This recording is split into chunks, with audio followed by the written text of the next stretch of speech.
Hello, good morning, good evening, good afternoon, whenever you are joining us. If you're joining live or watching on the replay, welcome to episode 69 of the Productive Wellbeing Show.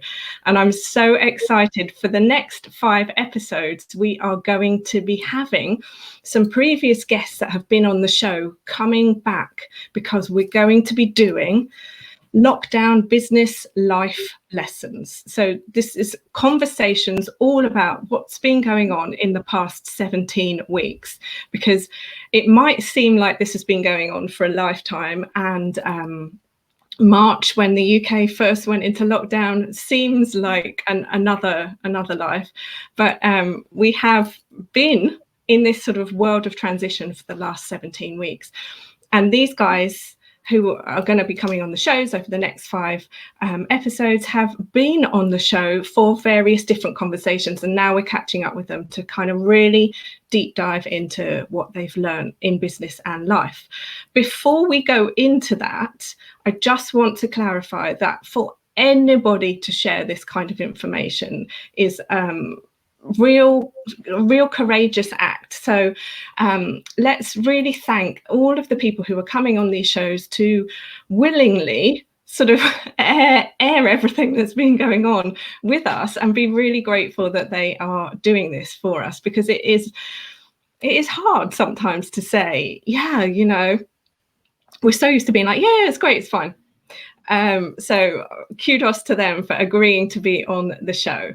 And so today, without further ado, I would like to welcome Lauren Bradley, who is the founder of The Officials, to the show today, and Paul Kelly, who is the founder of Strictly Recruitment and the owner of Business Support Network, which is an amazing, fast-growing group on Facebook. So for those of you who are joining us now, say in the comments, say if you're live, say hi, it's so awesome. If you're watching on replay, say replay, that would be great. And without further ado, hello and welcome to the show, Lauren and Paul. Hi, thanks, Abigail. Hello, great to be here, great to see you both, and hello to everyone watching. So I can see everybody is coming on live on LinkedIn. This is so awesome. For the purposes of the courageous information that these guys are going to share with us, anything that they say that you're resonating with, please hit the like button, the heart button, the whatever button you want, and show them a little bit of love. Because as I said, it's kind of brave and courageous to share the highs and the lows and the roller coaster. So for these episodes, I'm going to be asking everybody to share 2 of their biggest business and life lessons that they've taken away from the last 17 weeks, and then to share a tip. So we'll start with Lauren then, as I can sort of see her next to me. Lauren, if you would like to share your first biggest business or life lesson from the last 17 weeks. So the first one's actually kind of a positive one. And it was the very first lesson that I learned. And I was so happy to learn and confirm, essentially, was that when we were all told to be afraid of each other, when we were all told to stay inside, I remember when we pulled our kids out of school a couple of days early because our youngest had a cough, because she always has cough because she's 3 and she just puts her hands in her mouth when she shouldn't. And so we pulled the older one out because at the time it was everyone in the house has to quarantine if there's a cough, and school was shut down about 3 days after that. And so I raced to the supermarket, did 2 hours worth of 3 weeks of shopping, like everything I could possibly get before it got absolutely crazy. As I was leaving, the queue was insane, and thinking, oh my God, what's happening? And what I realized happened was I live on a cul-de-sac off a cul-de-sac. So it's really a small street with 6 people. Everyone kept coming out. The girls often play, they're playing right now in the cul-de-sac. And we thought all the other kids were still in school. So before the schools actually were closed. So we thought, okay, they can play out there on their bikes. But all of our neighbors were already home. And so they all kept coming out and talking to them and getting closer and getting social. And what happened was we had this big collective trauma. And all that happened was that we all wanted to be together. We all wanted to talk about it. We all wanted to know what was going to be okay. Are they okay? Are we okay? And I feel like the same thing happened in our communities. And so I've never been busier, because all of a sudden everyone wanted to connect. Everyone wanted, because I do online training, I saw such a big boom in all these people that had free time now, and were like, okay, well, I'm going to dedicate it to learning. But it was also the being here, talking, chatting, commenting, connecting, and I'm really fascinated about that. Like, the Officials was always created on the fact that I needed to connect with other assistants, and I felt very siloed. And it was, I don't know, as you remember, like the scene in Avatar where they're like all connected to the tree, and they're all like humming. Like, I don't know if I'm that into like we're all connected, but I do really think that we are, and I feel like we want to be close. And there's this really great book called Social that I've been reading by Matt Lieberman, and he's got some really good TED Talks, and companies hire him to talk, but he talks about why we are social beings and why we want to be connected, and how important that was. And when everyone suddenly was cut off,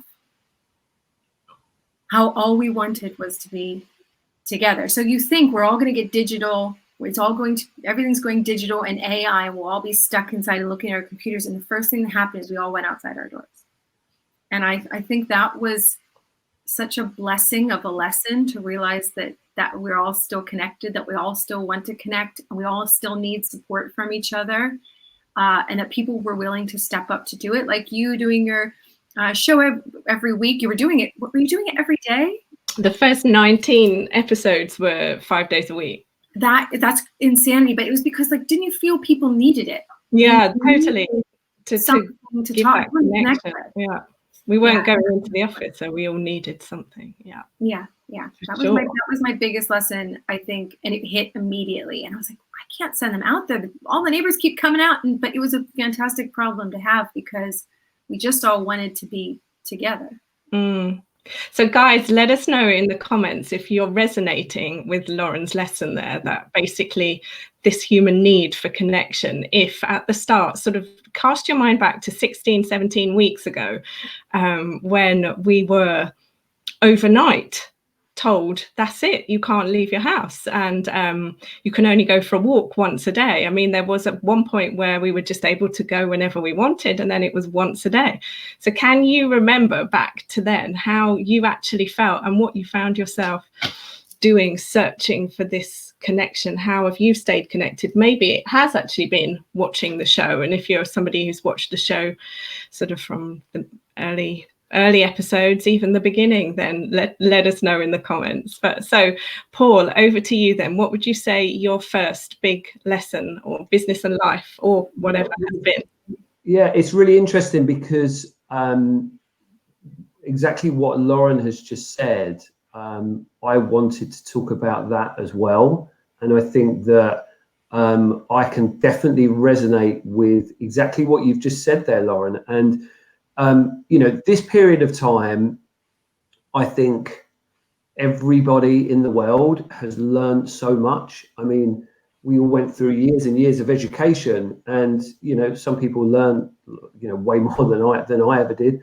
But we have all learned so much, and we've tiny little things, like we've all got so much clutter, so many clothes, so many pairs of shoes, and all these things. All of a sudden, they don't mean anything, because we're not wearing these clothes.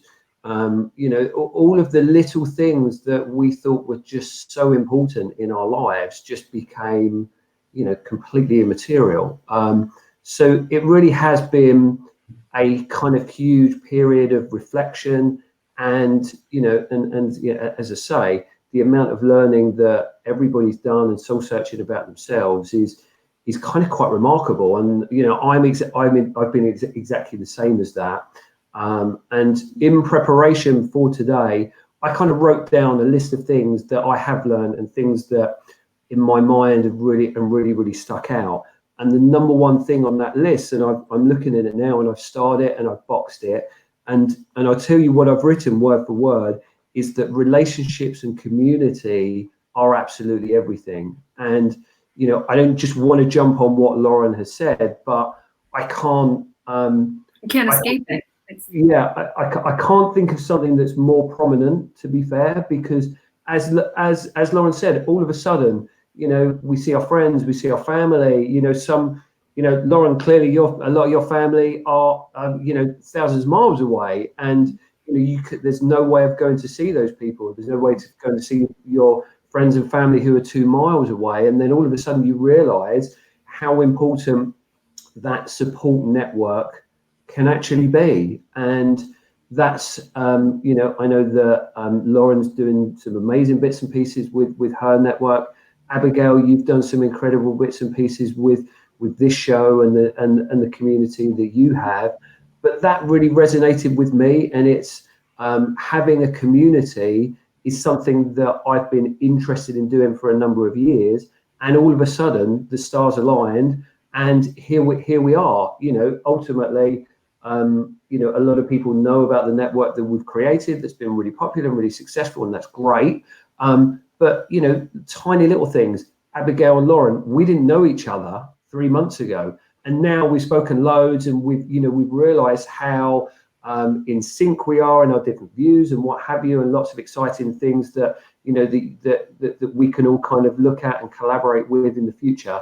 And I think so many people have had these kind of little moments that actually we don't need to be competing with each other. We can all help each other, and we can all you know, push each other along and get people through it. And I know in the kind of PA world, business support world, everybody is worried, like Lauren says, about artificial intelligence and are things going to be pushed away. But we can't underestimate the sense of belonging, friendships, and the community. And that's and as I say, that's the kind of been the biggest thing for me. I really believe that. And I don't want to sort of interrupt into what might be your next answer, but just to say, like, as a shout out for Paul, for what he's actually done from a community point of view, is he started a community from scratch. The Business Support Network was started, it didn't exist 17 weeks ago. And how many members have you got in there now, Paul? So we're up to just shy of 1,500 at the moment. And, you know, it's, I mean, what started as, okay, let's do some good. Let's bring some people together. Let's kind of give people some connections to help each other through it. Went from 20 people to 100 to 300. And we were like, oh, I think we could get to 500. And then it just kind of grew and grew and grew. So, yeah. It's not that it's about numbers, and I'm not asking Paul to share it to be like, oh, wow, look what he's done. It's just to show that when people are aligned and on purpose and their energy is there and they're doing it from the right intention, and Lauren's community as well is the same, these communities grow and people follow the energy, and they can see it, they can feel it. So thank you both for sharing a very similar but different kind of interpretations of an answer. So Lauren, what would you say your second biggest aha has been? I'm going to go back to that real quick, but I just want to say, while Paul was talking, my eyes actually started to water up because I'm such a connective person. Like, this stuff lights my fire, and like seeing everybody's comments and talking about it, and Paul just saying, like, but that feeling of being connected to other people, like, really, I don't know what it does to me, but I started like listening to Paul. I was like, yes, like listening to you both and knowing why it's so powerful, why Facebook's throwing everything at Facebook groups and communities, is because there's power in numbers, there's power in shared knowledge, and I just can't get enough of it. So I just want to say, Paul, well done for coining that and saying it in the way. And leave your comments, guys, in the comments box, and questions for these two, because we are going to have some time for some questions. This is such an amazing conversation. So I just wanted to say that. Lauren, your second lesson. So my second lesson, so what do I choose? Because Paul went into like, what he did was pivoting. That's a whole nother pivoting and creativity we've seen. But I would say the next one that was the biggest lesson, something that I suddenly was diving into, learning as much as I can about, was Black Lives Matter. And I mean, I'm American, obviously, and even though I live in London, and my country is really under a lot of stress right now. And I knew that there were these problems that were going on there. It's one of the reasons why I decided I would live in England for the rest of my life. Before we moved here, we lived in New York for a while. I worked in New York City for a few years, and we lived in New Jersey, very close to Newark, which had a lot of gun violence.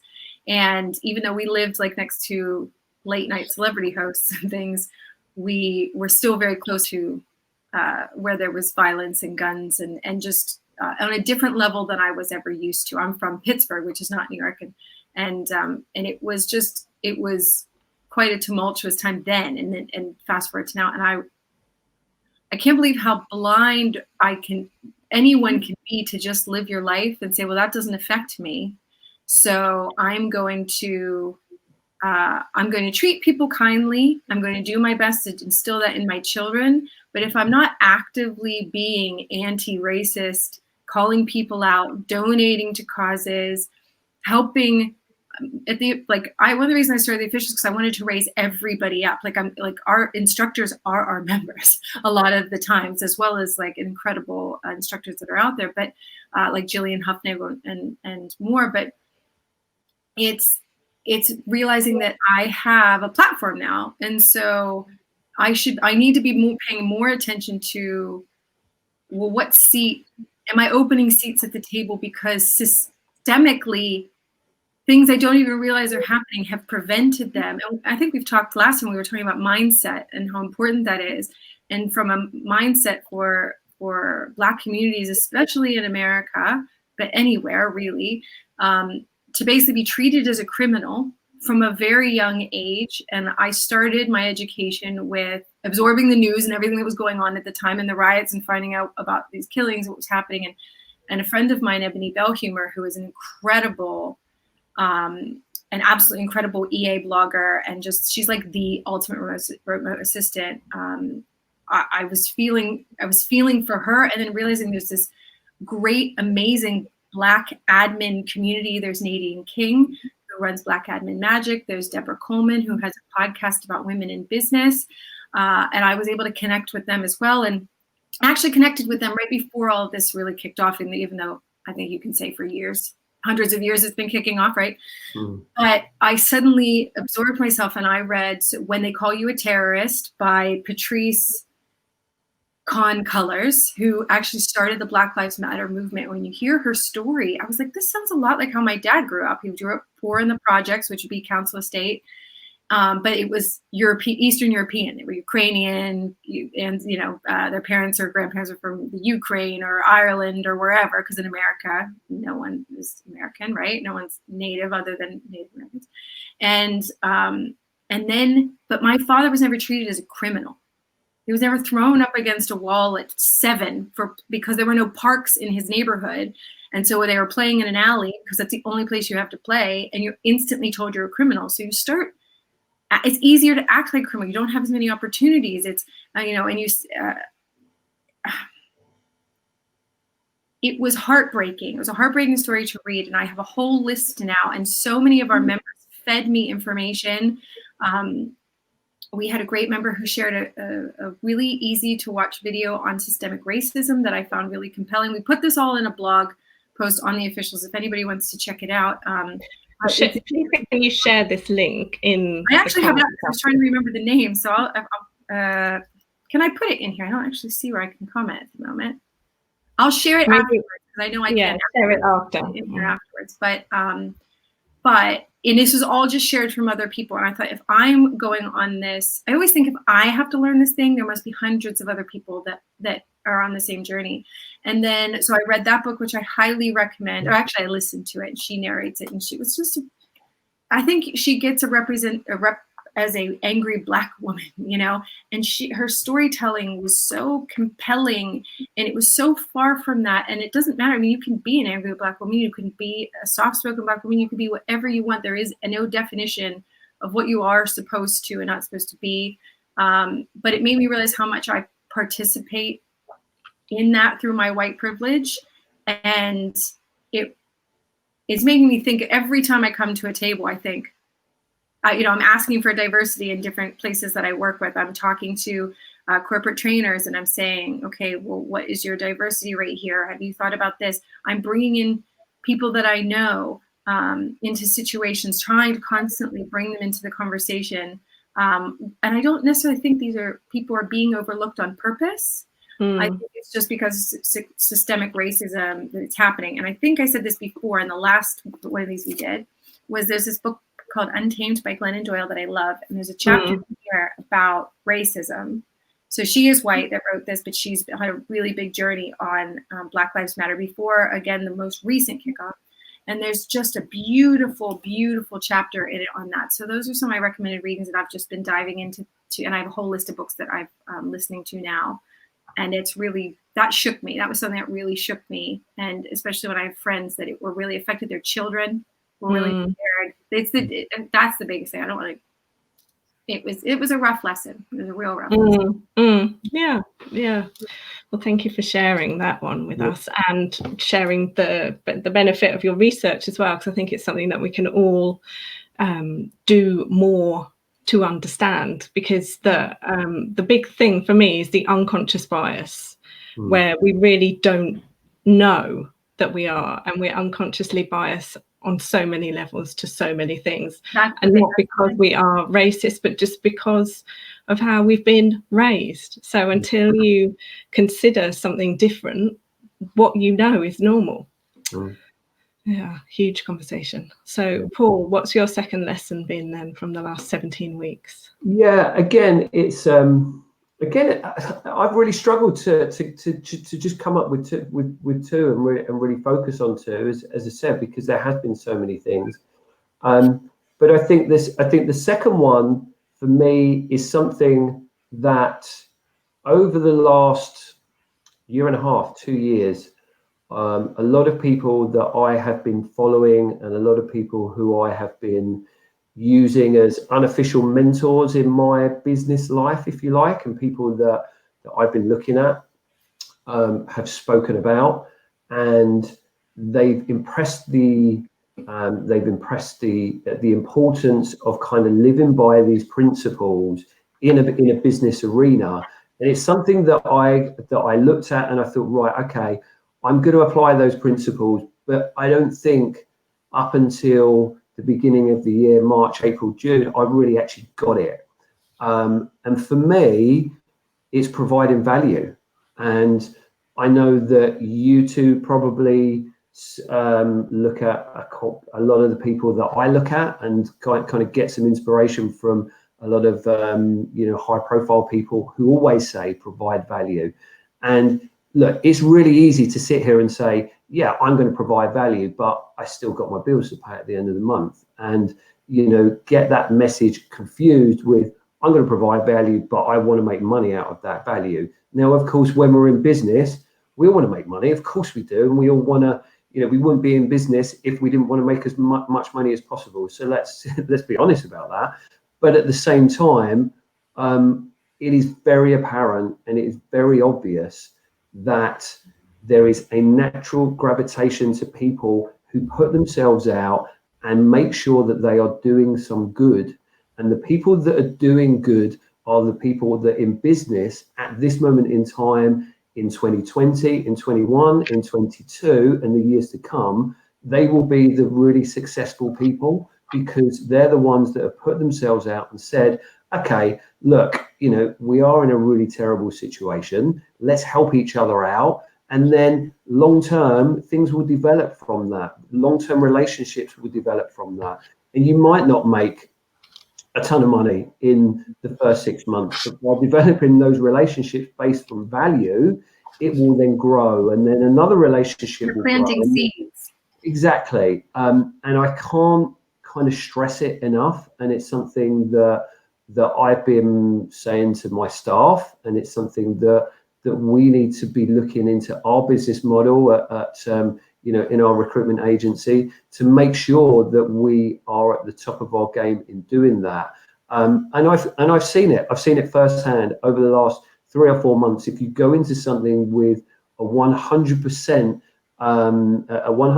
model of, this is why I'm doing it. I'm doing it from a good place, and this is what I want to do.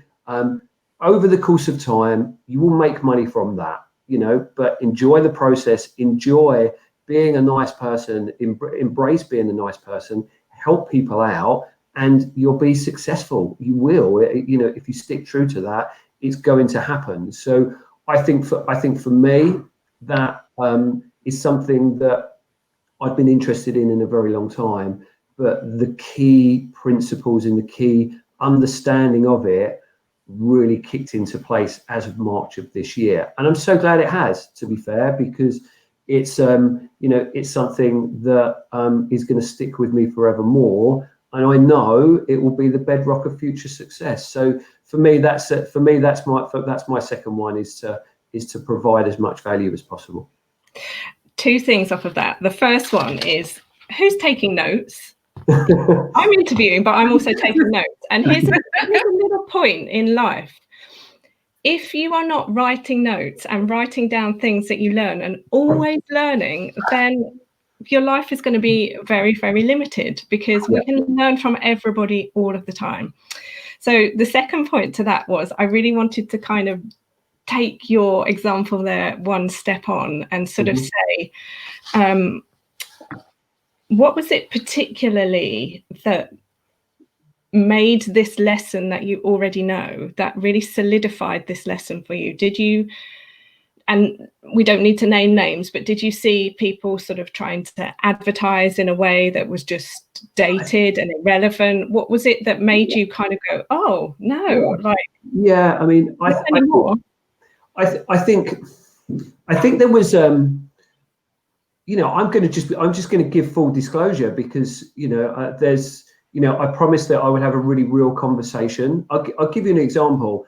I've always kind of run events through my recruitment agency, and in my mind, up until kind of the beginning of the year, I said, well, let's provide value for people, because providing that value, we will then instantly be able to turn a profit on the event that we're going to do. And that was my mindset to it. And I was thinking, well, okay, well, if we give people this information, we're going to make money there and then. And I'm just being completely honest with you, because that's the type of person that I am. And I was looking at that, and those events were good. They were good events.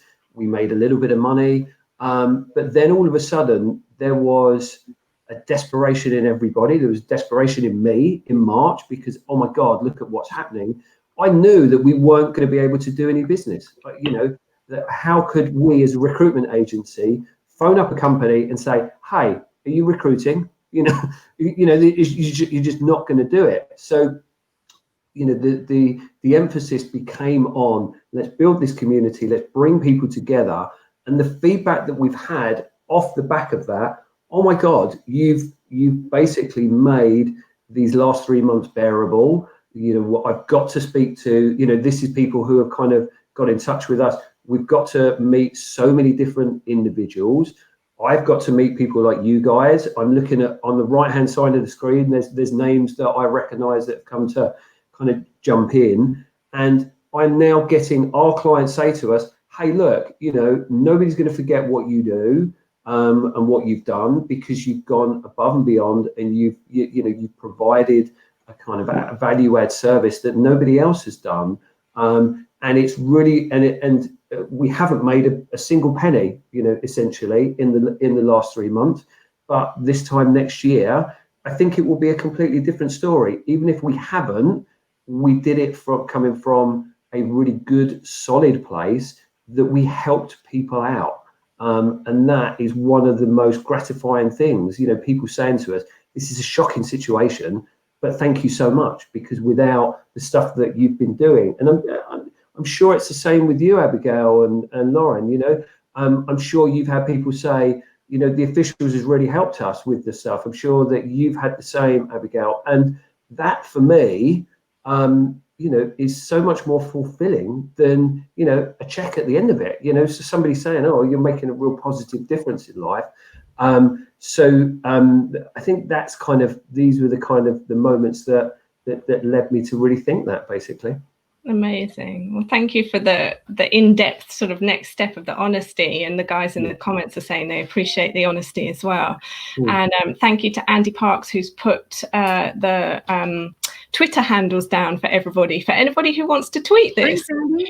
Obviously massively appreciate. Let me just share this. I think it might actually, oh, there we go. So I'm at A Barnes Author, Paul is at Strictly_REC, and Lauren is at the Officials HQ.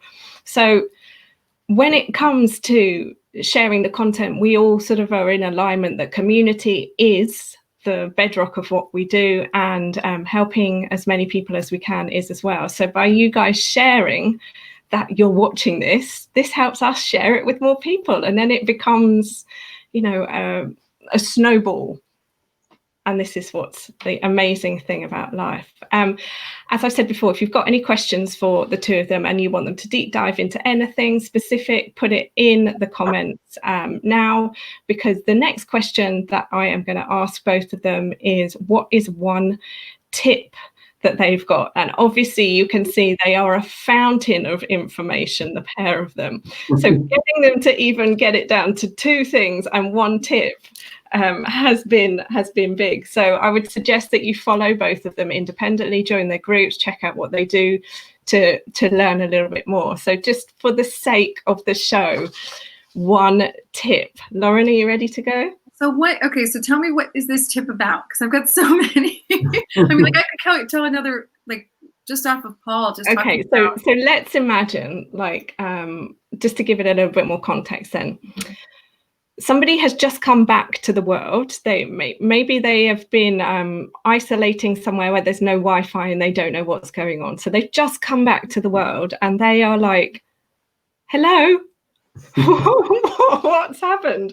And this is actually true, because I saw a woman post about this in a group, that she had been off on an island in Scotland, and she came back, turned on her phone and was like, what, we're in lockdown?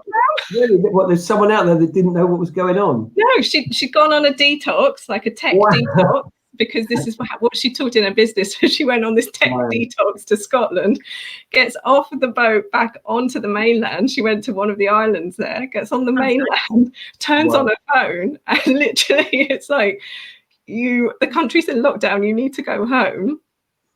So what is one tip that, maybe it's a mindset tip, maybe it's a sort of a thing, what do you say to yourself to keep going, to keep pivoting? Like, we've all, in many ways, and I've seen some people sort of say this in the comments about, you know, we were allowed to leave our house one time a day. There, you know, in certain countries they were not allowed to even leave their place for like almost a month. So everybody's experience of this has been different. Everybody's situation is different. Some people have got children, they haven't got children. It's highlighted that they would like children. It's highlighted that they would like be a lot of firstborns. Less time with their children. You know, everyone's had a different sort of situation. Some businesses have totally been decimated overnight. So what kind of tip would you be giving somebody who is literally like, Lauren, Paul, what the heck? What the heck is going on? I hope we don't double up on this one, Lauren. Well, you guys say whatever you say, and if it's the same, then that's cool. Paul and I apparently are of one mind through this whole thing, but and it's hard collective consciousness, but yeah, to get away from the theme that we have going on here. But it's really hard to do, because that is what's happened here. But yeah, my first thing is, I would say it's going to be okay. Yeah, everything is going to be okay. That, I mean, I don't want to shirk away from the fact that there were thousands of people that died from this virus and are still being affected and dying, and it's scary. But I feel like, one, that our country in the UK did the right thing by locking everything down. The fact, like, the videos of the Nightingale Hospital, of the Expo Center, they turned into the Nightingale Hospital, and the fact that people are saying, oh, well, that wasn't even used. It's like, well, I don't care that it wasn't used. That means that we all did the right thing. We all stayed home. We all took care of each other by socially distancing. And I do feel like life will return as it should. But right now, we're all still on tenterhooks. We don't really know what's going to happen. We need bigger companies are going to lead us. And right now, the biggest companies are saying stay home, and that's okay. And I feel that's actually fantastic, that it's pushing us all into the future. It's pushing us all into a better place where we're able to work from home, and that it's going to be okay, that there are places for you, there are communities for you, and that there's so much creativity that came out of this time. Like the perfect example is the divers masks that they turned into respirators. That and all the people that bought 3D printers and people that were donating acetate or whatever they are, the things to make visors for the hospital workers, and I think the creativity and the massive, it feels at one time like everything shut down and we went back ages. But really what happened is at the same time, we all got shoved really far into the future we need to have more flexible working. We were shoved into being humane, that we are having, hopefully we will have more work-life balance, but also companies realize they can have high trust in their employees, and employees realize that they do have to work when they're at home. It's not just a jolly to be home, but it's been tough, but we're survivors. Everyone that's watching here is a survivor, and so it will be okay. And that you can pivot to, you can grow from this. I am in a unique situation where my business grew, where so many people around me, events-based companies, sales-based companies, were really, we're suddenly like, oh, what's going to happen to my company? What does this mean for me? And pivoted. I'm sitting in front of two people right here that went instantly. This is Lisa from Miss Jones PA, and I were on the phone almost instantly with each other. And she was like, I just want to give them something. What can we do? And I was like, let's just do these fireside chats. Let's just talk and see if we can just say, hey, listen, are you okay? We're okay. And that's what people need. That's what you've been doing. That's what Paul's been doing. And so I guess my ultimate tip is just, it's going to be okay. Just keep putting one foot in front of the other. Protect you, protect the people around you. There are people that will do the same. And I guess that's my tip, is everything will be okay. Advice, but that's my thing. And let's see what Paul's tip is. Exactly. Did I say it? That's it. Yeah, done. Lauren said it. Sorry. No, actually, why so I totally agree with everything that you've just said there, Lauren. I'm just looking at the comments, and Andy Parks has said something very similar to what I'm about to say. And for those that know me really well know that I just have ideas after ideas after ideas all of the time. And there's been two things on my mind that I've been thinking about that I wanted to do with my life, and things that I really want to kind of try and achieve and push forward. And it's never the right time. And there's always something where you sit there and say, well, okay, yeah, that's a really good idea, but now's not the right time to do this. And then you kind of think about it again. Well, no, I can't do that because I've got this coming up, and then that's coming up. And what about this? What about that? What about this? What about that? And ultimately, again, this is another thing that I've learned, and this would be my kind of number one top tip, is to use the time that you have, no matter what time it is, and use it as wisely as possible. Because if you sit there and you analyze any big decision, any idea, anything that's like, okay, this is a bit scary, I'm going to take a leap of faith and go and do that. If you wait and you break it all down, you will never go. You will always find a list of people, a list of things that's kind of stop you from doing that. And because of this moment, I've managed to put steps in place where I'm close to becoming a certified life coach with the view of then moving forward, set up a whole brand new network of 1,500 people. And these were massive things that I've wanted to do for such a long time, but so many other things just got in the way. And actually, you don't need to let things get in the way, because I could still do a full day's work. and I've done my coaching up until kind of 10, 11 o'clock at night, some nights, and That's set up awesome. a community and run a business. And actually, there is never the right moment. There will never, ever, ever be. But if you've got an idea, if you've got something that is just there in your mind saying, this could be good. This could be good. And it keeps coming and it keeps coming. It keeps coming. Just go for it. Because what's the worst that can happen? You've gone for it. And the worst that can happen is that it doesn't kind of turn out how you want it to turn out. And then that's great, because what doesn't work. So you can go and try again. It's all an experiment. Yes. And you learn from those mistakes, and then you can push forward. And it might be rubbish the second time. It might be rubbish the third time. But the fourth time, guess what? Because you've learned from all the rubbish, you can then make a success, and then you can push it forward. So that's my top tip, is to make use of the time, and don't regret anything. Use it wisely and just go for it. Because if you don't go for it, you will be it will have much more kind of sadder ramifications, kind of sitting back and thinking, oh, what if, that will be a lot sadder. Just go for it, believe in yourself, and give it a go.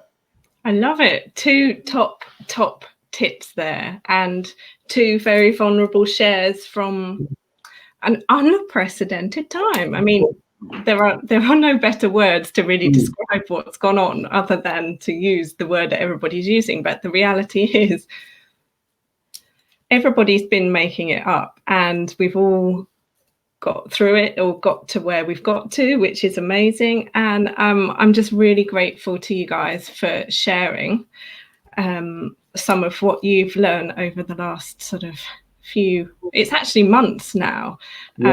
And it's actually 4 months. And what is really interesting is that our brains kind of have got confused with how much time has passed, but it's more than a year. It's Wednesday for everyone. If anyone doesn't know what day it is, today is Wednesday. and it is more than a year, or half a year that has pretty much passed. So there is, everybody saying in the comments, just go for it, believe in yourself. There's no better time. So if you have a question, put it in the comments now, because otherwise my final question to both of these guys is, Lauren, where can we find out more about you? So you can find me on LinkedIn. I'm also on Instagram, where I'm pretty active at Join the Officials. Seen my Twitter, and jointheofficials.com. Amazing. And Paul, where should we connect with you? My main my main sources. Most people see me a lot on LinkedIn. You can't really get away from me on there, to be honest. So search for me from there. But I have got 2 new websites coming soon, which will be my life coaching business, which is paulkelly.life, and a new website for the Business Support Network, which are one's live, and the Business Support Network will be coming up soon. But there's a group in LinkedIn that you can join for the Business Support Network. Amazing. And so right after this, these guys are going to post all those links into the comments for you, so that you can find out, connect with them, and get straight on it. So thank you so much for your time and for sharing a tiny tip of the iceberg with us. And thank you guys for joining us live. It's been so awesome to see all of your comments and resonating with what these 2 are sharing. So as I said, this was panel 1 of 5. There are 4 more panels to come. We've got one tomorrow, which is Thursday. And then bonus, we're doing one on Friday. And then next week, Tuesday, Wednesday, Thursday, and then bonus Friday, I'm going to be sharing my 3 lessons, or 2 lessons and a tip with you to kind of round off. And that will be episode 75. And then we will take a break for August, because all of us are kind of having Corona fatigue. It's time for some time out. We all deserve it. So we've tried to get as many previous guests on the show for the remaining 4 panels, but obviously other people, business and life has changed so much that not everybody is in a position to come back. But look every day and see who's coming on, and we hope that you can join live or on the replay. But today, thank you so much to Lauren and Paul for joining us. Until next time, stay safe, stay well, and wash your hands.